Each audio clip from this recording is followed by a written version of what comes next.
Hi there, welcome to Sports Journalism and Social Media. This is a recorded lecture where we have an expert in the classroom, if you will, a guest lecture. Kevin Hall has about 10 years experience in sports journalism where he was an anchor. Prior to that, he was actually in news, so he made the transition from news into sports, and he's here to talk about sports journalism and social media and some of the tactical tips that you might need if you're heading into that industry. So Kevin, thanks for joining us. Oh, my pleasure. Thank you.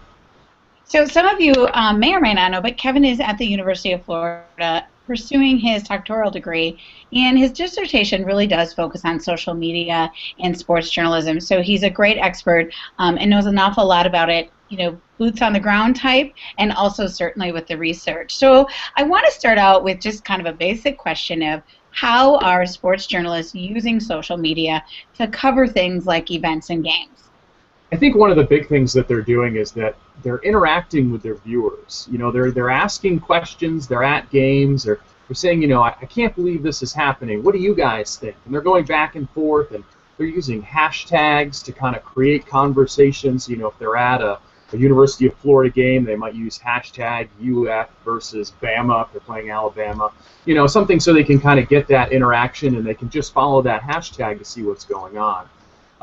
They're also using it to update information that goes along, you know, so-and-so scores, this is now the score. You know, if there's an injury, Twitter has become a great way to kind of give constant updates as the game is going along. So I think they're using it as a news delivery tool, an interactive way to kind of get the audience involved. And it also allows the audience to be part of the conversation. And the viewers can now say, you know, I'd like to hear more about this. And then the broadcaster can say, all right, well, maybe at 6 and 11 o'clock I need to talk more about this because this is what the people online and on Twitter and on Facebook, this is what they want to hear more of. So it's both a delivery service and an interactive tool. Do you think that interaction makes watching the game and watching a sports broadcast, whether it be local or national, just a very different experience? We used to just sit on our couch, maybe even just scream at the TV, and now we can actually really be a part of the action. Now you can scream at a lot of people. So when you're streaming online, it's not just the people in the room that are hearing you scream. It's everybody who's using that hashtag or everybody who follows you who is also a fan of, you know, whatever team it is, the Green Bay Packers or Florida or whatever it is. So I think it's opened up the conversation to a lot more people. But yeah, it's definitely changed how people watch games. I mean, there's research that shows that if you have a social media account, you're almost 100% likely to be on that social media while watching the game. People aren't just watching anymore. It's that second screen experience that's become so important. Let's talk about breaking news. Now, obviously, from a news journalist standpoint, that's where we can really utilize social media to let our audience know what's going on instantly. They don't have to wait till 6. Are you seeing some of those same similarities with sports journalism? Oh, for sure, yeah, and it's for sports journalists, it's become who gets it first, because, you know, on Twitter you can see that timestamp. You know, I had it at 11:15 and you had it at 11:16, so I had it first, showed up on the timeline before yours. So the quest to be first is very important, and then to kind of give more information later becomes later important. You know, so you want to be, you know, I had it first, and then, you know, this coach got fired. And then maybe 30 minutes later you get more information, and here's a link to our web story, and maybe we'll have more at 6 or 11 or whatever it is. But I think the quest to have it first is certainly what's driving on Twitter sports journalists to try and break news there. And that might bring us into a great place to talk about tactical tips. You know, we do want to be first, but at what cost? So what are some tactical tips to think about when it comes to maybe accuracy or just even some basic technology? What do I need to know as a sports journalist? Well, I think, you know, for whether you're online or on traditional media, online media, I mean, being accurate is certainly very, very important. So, you know, I think you want to make sure when you're sending that tweet that it's right, because the way Twitter works, you know, it gets retweeted, it gets forwarded, it gets passed around, and if you're wrong, a lot of people are going to see it, and it's going to stay there for a really long time too. You know, it's hard to delete these old tweets where you said this guy's going to be the coach, and then it turns out he's not the coach. So I think a lot of credibility, you know, gets into these tweets. Sure, it's a quest to be first, but you want to be first and right, not first and wrong. What I found kind of working on looking at how local sports broadcasters are using Twitter is that a lot of them aren't promoting their content. They're just giving scores and highlights and maybe some conversation with fans, which is all good, but what they're not doing is they're not saying, hey, tonight at 6 o'clock we're going to have this. Tonight at 11 o'clock we'll have highlights of this game.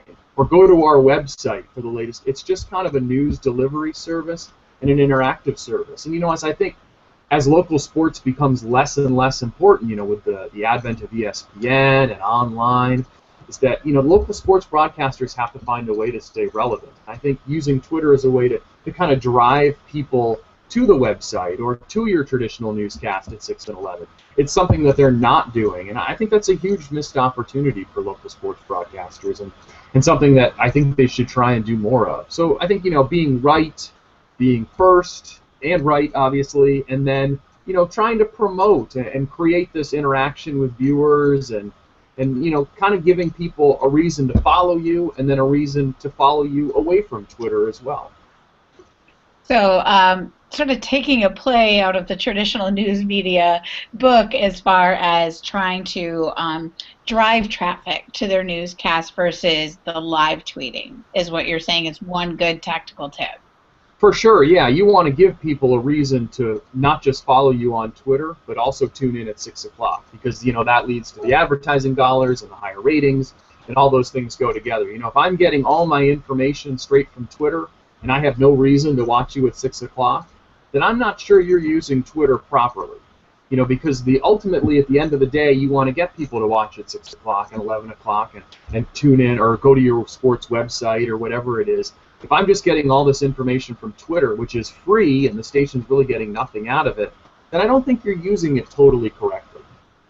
And let's talk about some of the other social media channels that either you've used or your research is pointing to.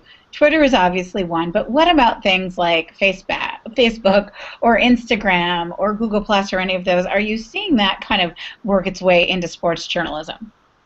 I think Instagram is what's next. It's become so popular among, a certain generation, certainly kind of the next up-and-coming generation here. And it's so quick and it's so easy where you can just look at these pictures quickly.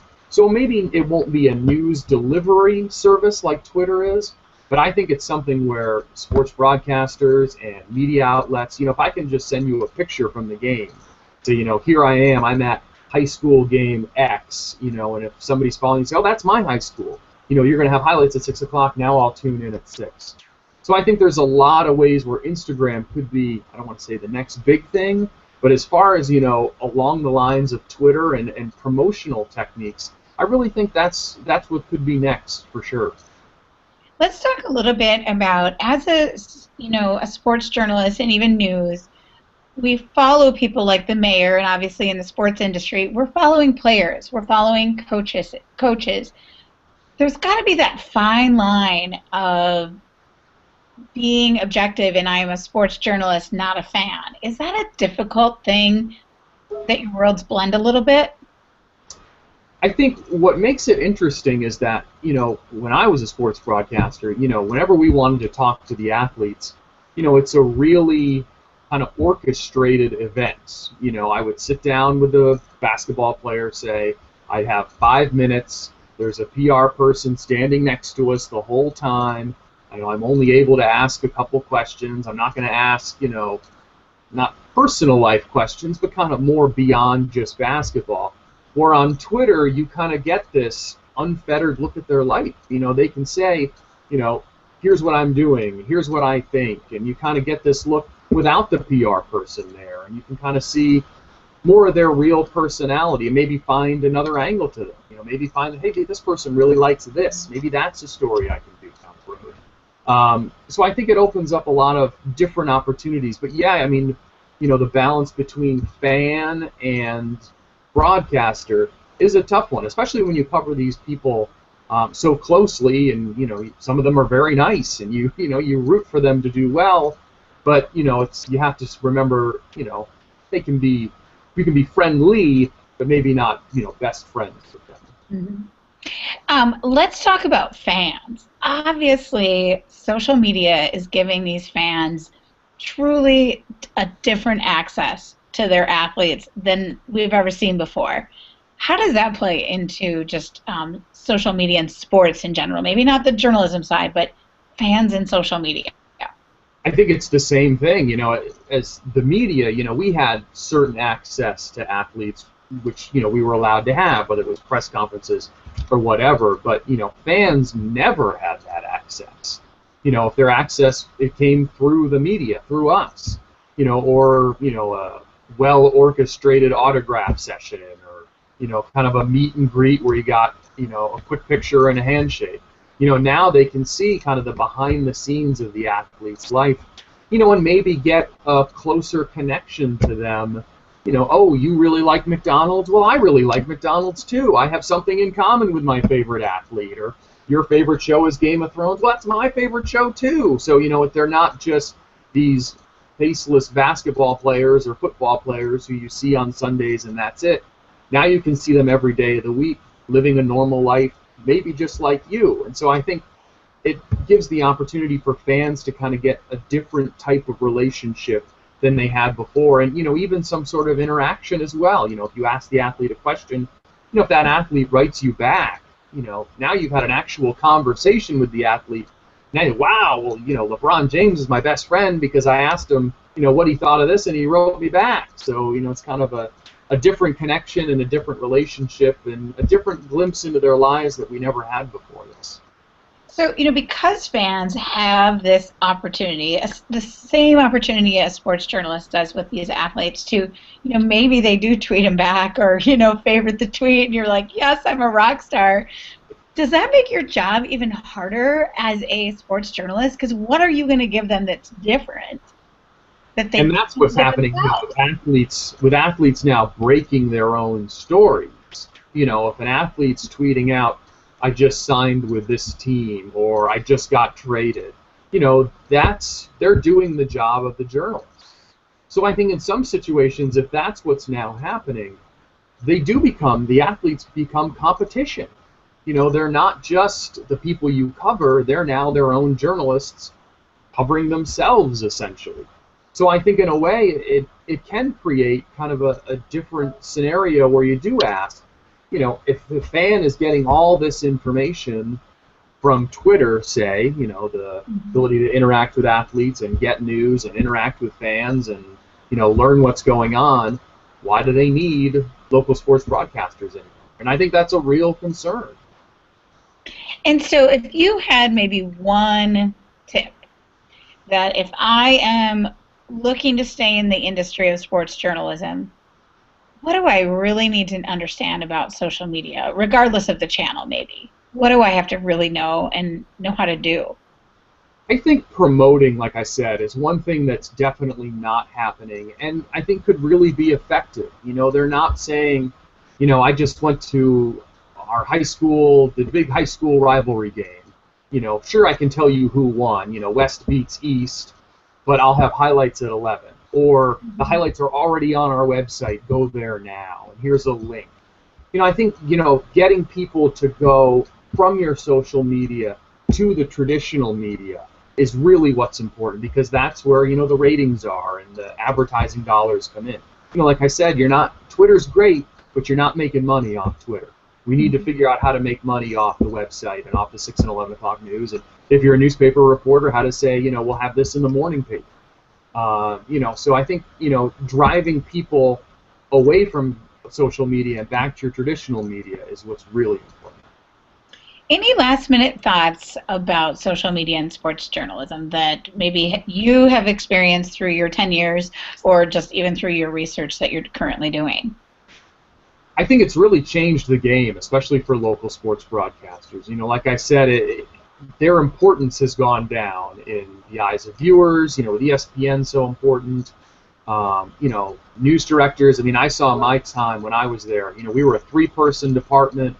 We did whatever we wanted. We had all the time in the world. That same station now, however many years later, is a 1-person department, and they go on 1 trip a year. So, you have to find ways to stay relevant and show people how important you are. And I think social media does that because, it's inexpensive. You can create the conversation with fans. You can do all these different things and really, develop a relationship with viewers. And they can say, just like they do with athletes. Oh, wow, LeBron James likes McDonald's. Well, the guy on the TV likes McDonald's too, so I should watch him. He's got kids my age. It's, whatever it is that can make that sports broadcaster be not just the guy on TV, but now, oh, that's Kevin from TV, who I really like, and he and I are alike. I should watch him. He goes to the games I like. So I think it's been great in that it can help develop these relationships. And if you can, get people back to your traditional media, because that's really what it's all about. It's interesting that you talked about, really breaking down the walls for our audience. And, when I was a reporter, we wanted our phone number unlisted. We were worried about all those kinds of things. Not that you shouldn't be still, but now we're like, absolutely, people are tweeting about their personal life and, their children. Sometimes there's a line a little bit on the children thing, but it's interesting that you talked about it's that connection that our audience wants to have with us. Yeah, because that's what they want now. I mean, the viewers they don't want you to just be this person. They want to develop that connection with you. And research has shown that if they have that connection and if they've developed this relationship, that they are more likely to watch and more likely to go to your website and continue following you on Twitter and then kind of doing what you ask them to do, maybe tuning in elsewhere. So, I think you still want to be somewhat guarded, obviously. I mean, you don't want to, tweet out your home address and your phone number and, this is where I'll be at all hours. But, maybe after the fact you say, hey, I had a great time at the park with my kids today. Think about other ways where you can kind of say, I really like this show. Even simple things like that. Whatever it is to develop more than just a superficial, you watch me, I talk to you on TV relationship. Well, it's definitely that connection that has changed the way we use social media as a sports journalist. And Kevin, I want to thank you again for joining me for this lecture. And my students can head on back to the class and see what to do next. So thank you, Kevin. My pleasure. Thank you.